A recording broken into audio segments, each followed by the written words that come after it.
Ito na guys yung ano, yung hipon na ginisa sa hipon with sticky rice na pinirito muna. Tapos after prituhin, sinabawan, nilagyan ng ketchup, sinigang mix powder o sinigang with sampalo, asukal, at ito na siya.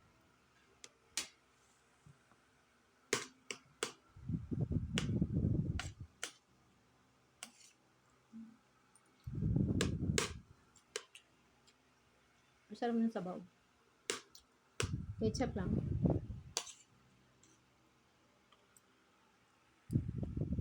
May sinigang siya na sampalok. Nilagyan siya ng sinigang.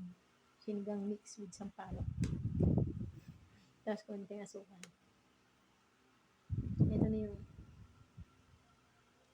Ito na yung ano, yung hipon with sticky rice.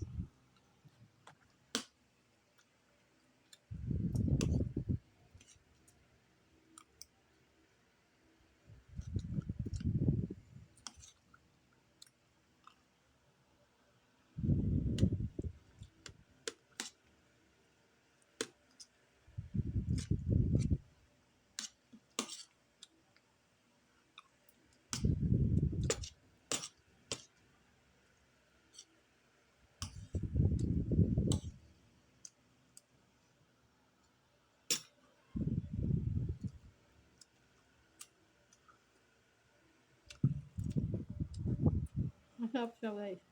Hipon with sticky rice.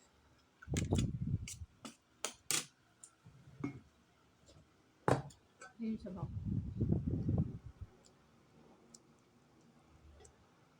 Ayun yung sabaw niya. See?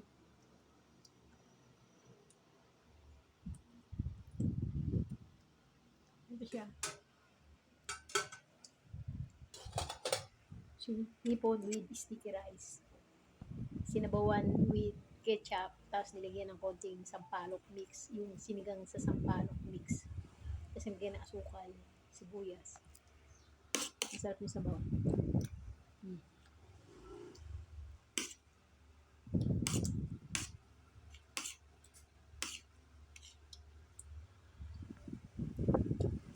Diba? Kanya-kanyang diskarte lang yan sa lutuan.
Tapos na.